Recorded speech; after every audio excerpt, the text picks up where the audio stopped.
Good evening, Justin. It is Sunday, June 23rd, and I'm going to tell you a story today.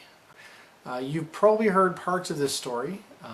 You may or may not know the ending, but I'm pretty sure you haven't heard the whole thing. So here it goes. The story starts 2 years ago when my family and I bought this farm that we're at now.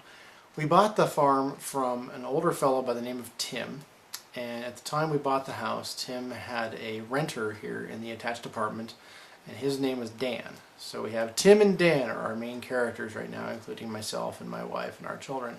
So about 2 years ago we finished the sale of this house, and at that time Tim had a dog and Dan had a cat here, and they were moving all their stuff out as we were getting ready to move in. The story unfolds when I came out in early May of 2011 to check on the house, and actually I primarily came out to drop some stuff off and look around and make sure that everything was pretty much out, because I think at that time they were supposed to be gone. They were supposed to be completely out of the house and out of everything. And I remember it was late at night. It must have been about 9:30 or 10, because it was dark and I had to go get my flashlight. I wanted to go out into the barn and check and make sure that all the stuff was out of the barn. They had a bunch of stuff in there. They had a boat and a bunch of other things, and I was like, I want to make sure they get this stuff out of the barn. And so I went out and I opened the barn door and shone my flashlight around, and everything was thankfully gone. And then as I turned to go, I happened to notice that there were a couple of shelves up on the front of the barn, and up on one of those shelves, staring back at me, are these two huge eyes just glaring right back at me, and it startled me. I didn't expect to see something like that, and I quickly figured out it was a cat.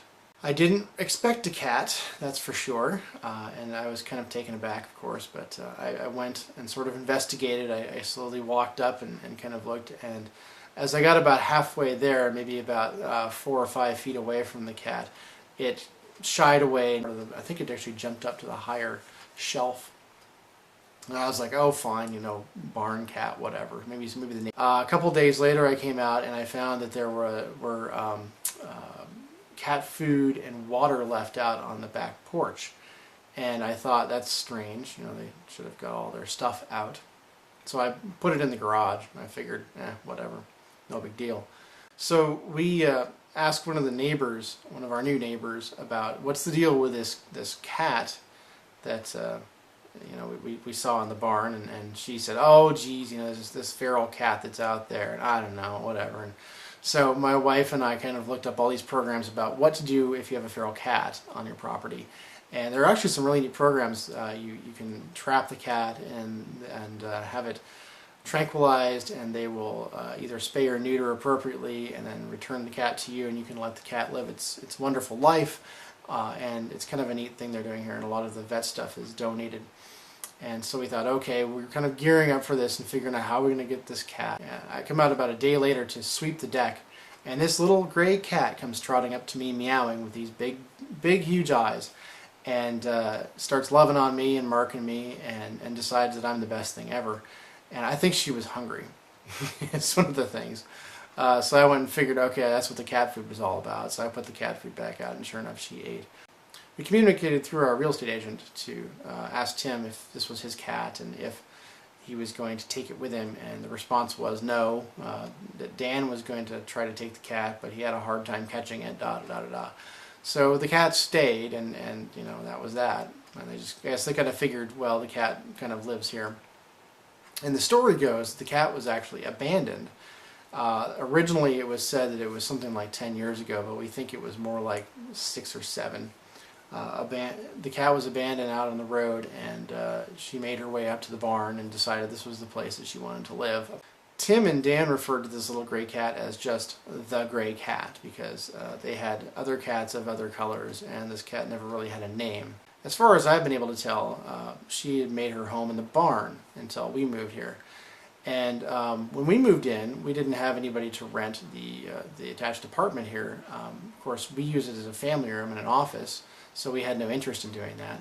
So after we got to know her and decided we liked her, we kind of offered her sort of an indoor place of the apartment, and she seemed to like that.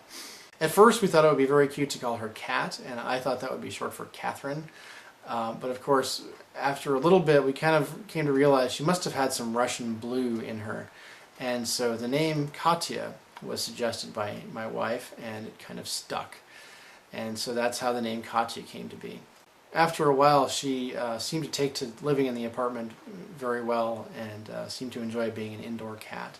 We took her to our vet after having her in here for a month or two and decided, we should probably check to make sure she's healthy and okay and doesn't need to be spayed or anything like that. And as it turns out, she had already been spayed, apparently before she was abandoned, and was in very good health. And the vet estimated at that time, this is 2 years ago, that she was about 5, maybe 6 years old, given her teeth. And so we kind of took her in and paid for her vet bills and set her up here in the apartment.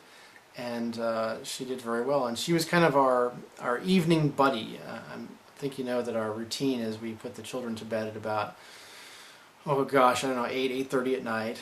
And then my wife and I come out here after finishing whatever we need to do in the house, whether it be dishes or laundry or whatnot. And we maybe are able to watch a half an hour or an hour of television or something like that. And Katya was our lap buddy for television time at the end of the day. The sad news is that Katya passed away on Wednesday. When I was taking out the trash last Wednesday, I came out here to the apartment to empty her litter box, and our oldest was watching Curious George, and sitting next to him, curled up on her favorite blanket, was Katya, and she had passed away. To the best of our knowledge, this is what our vet tells us, it looks like she actually had a myocardial infarction. She had a little heart attack, and she was probably only about 7 years old. So I spent the morning on Thursday making her a little plywood box, a little kitty coffin, my first ever. And we buried her out in the garden, and this is a place where my wife has decided that she's going to put a bench so that we can go out. And earlier it was just going to be, we're going to go have a garden bench. Well, now we're going to have a place where we can go out and remember our beloved little kitty. That's our feral kitty. So this has been kind of a challenging week for my family, emotionally speaking. And coming out here to watch something in the evenings the past couple of days hasn't been the same, for sure. Surprisingly, the kids have taken it pretty well. The hardest thing for me, for sure, is when my 4-year-old asks me why. There's no good. My 6-year-old, he's taken it a little bit better. I think he internalizes it a little bit more, but he understands what this is and that this happens, I think. And my 4-year-old doesn't. He doesn't understand that. You and your family got to know Katya a little bit while you were here, as you shared the apartment with her, and I thought you might like to know that she's gone. And we will remember her fondly for many years. So that's what's going on with us right now. I hope you're well. Good luck, Godspeed. See you next time.